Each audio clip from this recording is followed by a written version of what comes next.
अस्सलाम वालेकुम, नमस्कार साथियों, कैसे हो आप लोग। उम्मीद है आप सब लोग अच्छे होंगे, खैरियत से होंगे।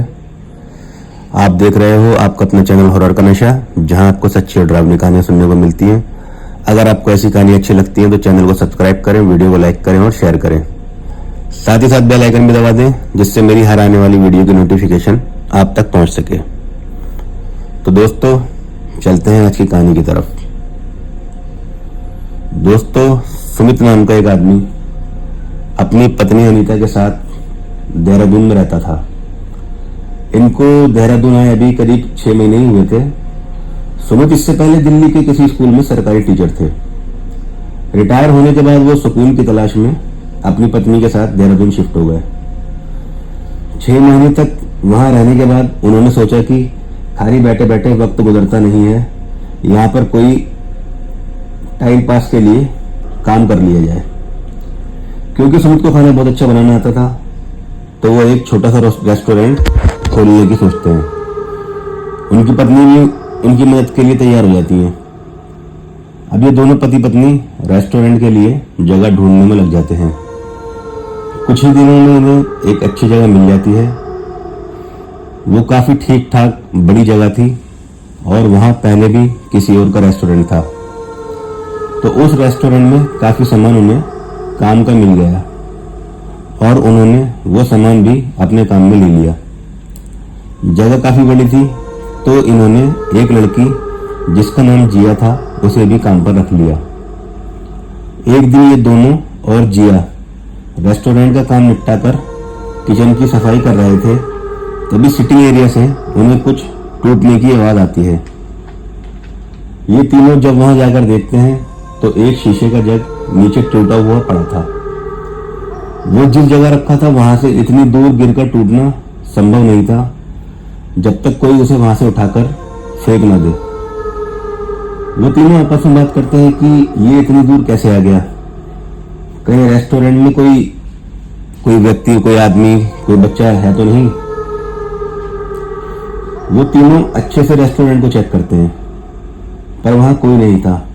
वो लोग उस टूटे हुए कांच को उठाकर फेंकते हैं और अपने काम में लग जाते हैं। कुछ दिनों तक सब कुछ ठीक रहता है। रेस्टोरेंट में लोगों का आना जाना लगा रहता है। जो लड़की इनके यहाँ काम करती थी, जिया, वो बहुत मेहनती लड़की थी। एक दिन सुमित को काम करते करते थोड़ी थकावट हो जाती है, तो वो जल्दी घर चले जाते हैं। जिया अकेले उस रेस्टोरेंट के किचन में साफ सफाई कर रही थी। साफ सफाई करने के बाद वो जब सिटिंग एरिया से निकल रही थी, तब उसे महसूस हुआ कि उसके पीछे कोई खड़ा है। वो जब पीछे मुड़कर देखती है तो वहां कोई नहीं होता।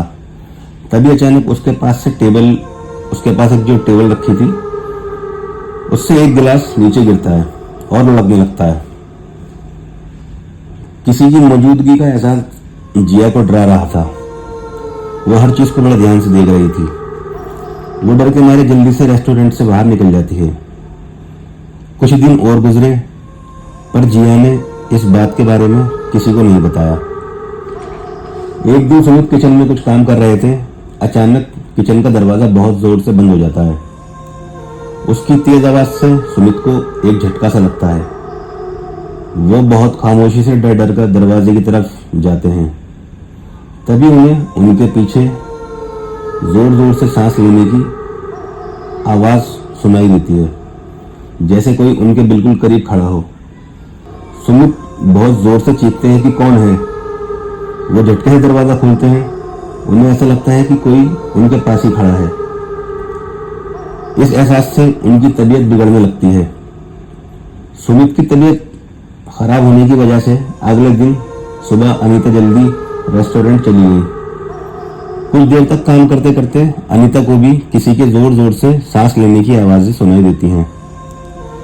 वो इन आवाजों से डरकर रेस्टोरेंट से बाहर जा रही होती हैं, तभी सुमित भी रेस्टोरेंट में आ जाते हैं। अनीता को डरा हुआ देख वो उनसे पूछते हैं क्या हुआ। तब अनीता सुमित को सारी बात बताती है कि उन्हें यहाँ किसी की मौजूदगी का एहसास होता है और किसी के जोर जोर से सांस लेने की आवाजें सुनाई देती हैं। अनीता की ये सब बात सुनकर सुमित भी अनीता को बताते हैं कि मुझे भी यहाँ ये सब महसूस हो चुका है। उन दोनों ने इन चीज़ों को नज़रअंदाज करके अपने काम में आगे बढ़ने का सोचा। इनके रेस्टोरेंट में एक टेबल कोने में रखी थी। उसी टेबल पर अधिकतर ऐसी घटना होती थी। अनीता किसी कस्टमर के साथ दूसरी टेबल के पास खड़ी थी, तभी इसी कोने वाली टेबल से एक गिलास नीचे गिरता है, जिससे अनीता और वो कस्टमर दोनों चौंक जाते हैं।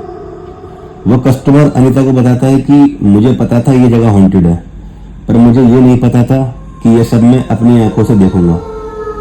अनीता ने हैरान होकर पूछा, ये क्या कह रहे हो आप, क्या ये जगह हॉन्टेड है? तो वो कस्टमर कहता है, मुझे बड़ी हैरानी है कि तुम्हें किसी ने नहीं बताया कि ये जगह हॉन्टेड है।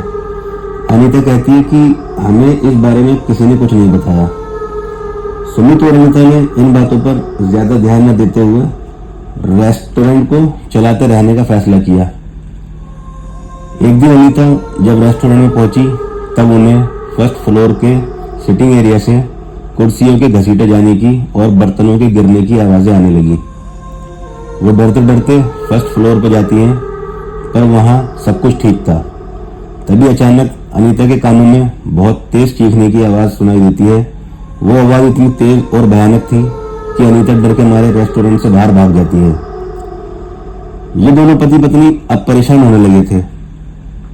इनके साथ काम करने वाली लड़की जिया भी इन घटनाओं के चलते वहां से काम छोड़कर चली गई थी। सुमित और अनीता उस रेस्टोरेंट में पूजा पाठ करवाने की सोचते हैं। पूजा पाठ कराने के बाद कुछ समय तक सब कुछ ठीक रहता है, पर कुछ ही दिनों बाद फिर से वही चीजें होने लगती हैं। एक दिन अनीता किचन में काम कर रही थी कि तभी अचानक उनकी नजर शीशे पर पड़ी। इन्होंने शीशे में साफ साफ एक आदमी को देखा जो काले कपड़े पहने हुए था और उन्हें घूर रहा था। उसे देखकर ऐसा लग रहा था जैसे अनीता ने उसे कहीं देखा है। अनीता तुरंत किचन से बाहर निकलकर सिटिंग एरिया की तरफ आती है। सिटिंग एरिया में इसी आदमी का इसकी पत्नी के साथ फोटो लगा हुआ था। अनीता को सारी बातें समझ आने लगी। ये रेस्टोरेंट इसी आदमी ने बनवाया था और इसे इस रेस्टोरेंट से बहुत लगाव था। इसी वजह से मरने के बाद भी उसकी रूह इसी रेस्टोरेंट में भटकती रहती थी। उसके मरने के बाद कई लोगों ने यह रेस्टोरेंट चलाने की कोशिश की थी, पर वो सब लोग कुछ ही दिनों में रेस्टोरेंट बंद करके चले गए थे। जिसने ये रेस्टोरेंट बनवाया था वो नहीं चाहता था कि कोई भी उसके रेस्टोरेंट का इस्तेमाल करे और उसके सामान को हाथ लगाए, इसलिए वो लोगों को अपनी मौजूदगी का एहसास कराता था, जिससे सब लोग उसके रेस्टोरेंट से दूर रहें। सुमित और अनीता ने भी इस रेस्टोरेंट को छोड़ने का फैसला लिया और उन्होंने ये रेस्टोरेंट छोड़ दिया। वैसे तो इस रेस्टोरेंट में सभी सामान पहले से ही मौजूद था, पर कुछ सामान जो सुमित और अनीता यहाँ लाए थे, उन्होंने वो सामान भी यहीं छोड़ दिया। ये रेस्टोरेंट आज भी बंद है और वहाँ के सभी लोग इसके बारे में जानते हैं, क्योंकि अनीता और सुमित को ज्यादा वक्त यहाँ रहते हुए नहीं हुआ था, ना आसपास के लोगों से ज्यादा पहचान थी। इस वजह से उनको इसके बारे में कुछ नहीं पता था। तो दोस्तों, ये थी आज की कहानी। अगर आपको कहानी अच्छी लगी है तो चैनल को सब्सक्राइब करें, वीडियो को लाइक करें और शेयर करें।